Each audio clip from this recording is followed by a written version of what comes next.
અને હવે વાત આદ્યશક્તિની આરાધનાની।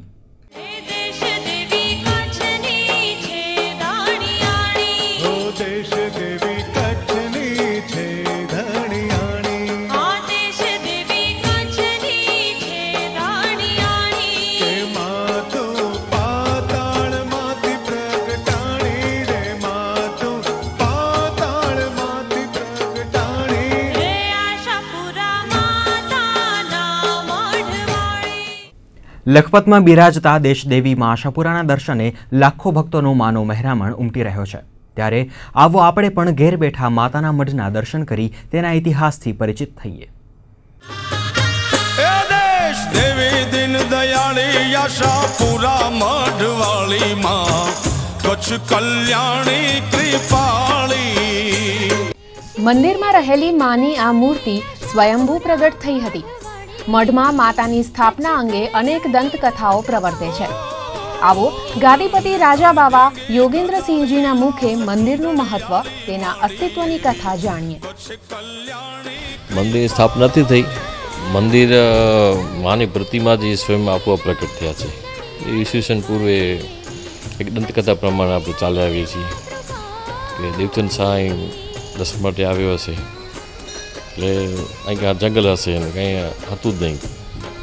માતાનું મઢ તો માં પ્રગટ થયા ત્યાર પછી અસ્તિત્વમાં આવ્યું છે। જો મંદિર તો નવનિર્માણ વખત થતું રહે છે।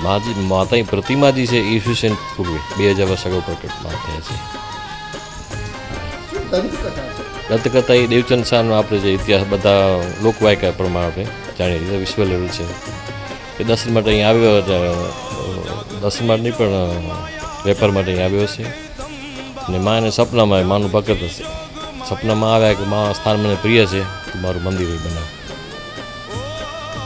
તો મંદિર બને સપનું આવ્યું તો કે સપના બધા સાચા હશે નહીં, પડતા નથી કોઈના, કે એને વિચાર પડ્યો શું કરવું હવે।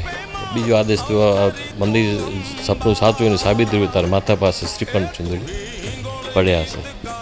એ સવારે ઉઠ્યો હશે તો જોયું કે સપનું આવ્યું ને સાબિતીમાં આપી તો મંદિર બનાવ્યું। અને મંદિર બનાવ્યા પછી બીજો આદેશ થયો મંદિર દરવાજા બંધ કરવા, અંદર કશું નહીં।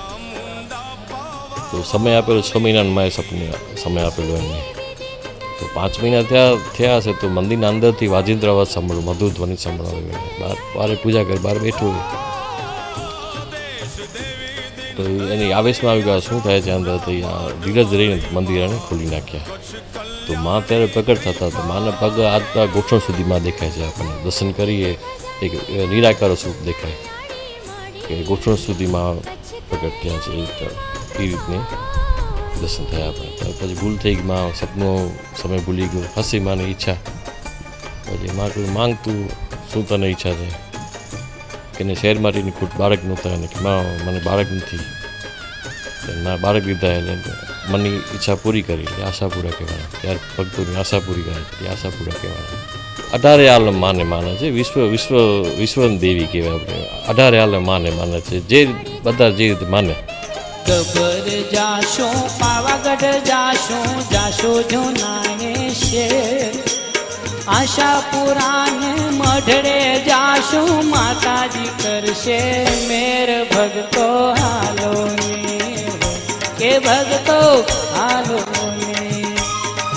પુરાણોમાં ઉલ્લેખ છે કે નારાયણ સરોવર કોટેશ્વર જતી વખતે ભગવાન રામ ખુદ અહીં રોકાયેલા। અહીં 9 દિવસ સુધી માતાની પૂજા કરેલી। મારવાડના દેવચંદની કથાની જેમ એક અન્ય કથા પણ પ્રવર્તે છે। ટ્રસ્ટી હનવંતસિંહ જાડેજા આ અન્ય દંતકથા પર પ્રકાશ પાડે છે।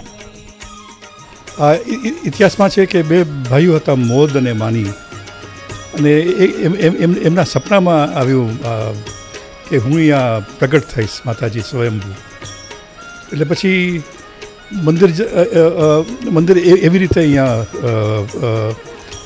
પ્રગટ થયું છે સ્વયંભૂ તરીકે, બહુ જૂનું છે અને ત્યારથી આ મંદિર પૂજાય છે। અને હવે તો વધારે ને વધારે અહીંયા લોકોની શ્રદ્ધા જેમ વધે છે એમ લોકો અહીંયા વધારે આવે છે। આશાપુરા એક પાર્વતીનો અવતાર છે અને અમે આ અવતારને પૂજીએ છીએ। સિંધના બાદશાહ ગુલામ શાહ કલોરાએ આ મંદિર પર હુમલો કરેલો। આ કાપાલિક ભક્તોનું નામ અપભ્રંશ થઈ આજે કાપડી તરીકે ઓળખાય છે। સાતમ આઠમના પર્વે કચ્છના મહારાવ ચાચર કુંડમાં સ્નાન કરી ખુલ્લા પગે મંદિરમાં આવી માતાજીને પતરી ચઢાવે છે. આ એક વિશિષ્ટ પૂજા છે. માતાએ અનેક ભક્તોની આશા પૂરી કરી છે અને કરી રહ્યા છે. એટલે જ વર્ષો વર્ષ માઈ ભક્તોની સંખ્યા વિસ્તરતી રહી છે. કચ્છ ઉદય ટીવી ન્યૂઝ, માતાના મઢ. ને હવે પૂર્વ કચ્છમાં ધમધમી રહેલા સેવા કેમ્પોની ઝલક માણીએ, જ્યાં પદયાત્રીઓની સેવા કરીને સેવાભાવીઓ પુણ્યનું ભાથું કમાઈ રહ્યા છે. કચ્છ ભુજવાળી મારી આશા પુરાને ચરણે નમો. કચ્છ ભુજવાળી મારી આશા પુરાને ચરણે નમો. હે માડી કચ્છ ભુજવાળી મારી આશા પુરાને ચરણે નમો. કચ્છ ભુજવાળી મારી આશા પુરાને ચરણે નમો. મઢવાળી માં દયા કરો ને માડી કર જોડીને તમને નમો. જ્યાં સુધી એક માણસ હોય તે રોડ ઉપર ત્યાં સુધી અમે અમારું કેમ્પ વિસર્જન નથી કરતા અને સતત મેડિકલ અને સાત્વિક ખોરાક અને માલિશ અને નાવા ધોવાની સગવડ રાખીએ છીએ. કેમ્પની અંદર જે સેવા માટે જે અમારા નવજુવાન છોકરાઓને લગાડીએ છીએ, ચંપી માટે ને માલિશ માટે ને, તો એમને રાત્રે એ શીખ આપીએ છીએ જે માત્ર આપણે સેવા પદયાત્રીની કરીએ છીએ. એનો હેતુ એ છે કે આ સેવાના હેતુથી તમે અંદર ઉતારો કે રાત્રે જઈને આપણે આપણા મા બાપની પણ આ રીતે સેવા કરવાની છે.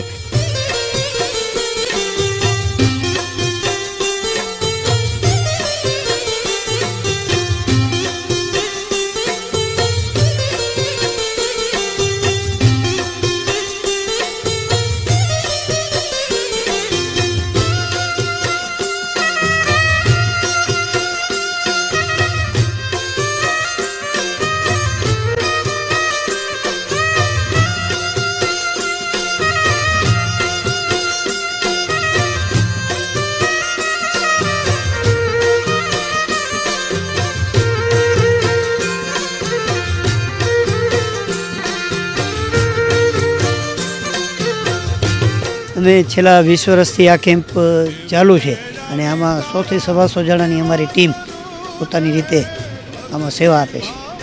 જોઈશું વધુ સમાચારો, પરંતુ આ વિરામ બાદ.